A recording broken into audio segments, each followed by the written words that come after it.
तर माझी अजून एक एक्स गर्लफ्रेंड होती. तर त्यांनी तिला विचारलं. तुझी एक गर्लफ्रेंड पण होती आणि एक्स गर्लफ्रेंड पण होती. ग्रुप मधलेच होते. ग्रुप मधलेच. केळकर चेहऱ्यावर जाऊ नको. ठीक आहे. हा, तुझी एक्स गर्लफ्रेंड पण होती. मग तर मित्राने तिला विचारलं तर ती हा बोलली, रेडी झाली की येते मी घरून. आणि स्लीप ओव्हर वाली पिकनिक आहे? नाही नॉर्मल पिकनिक.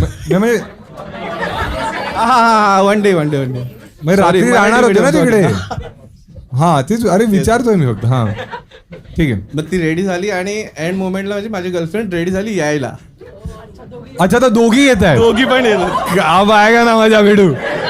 छान. मग काय आलं?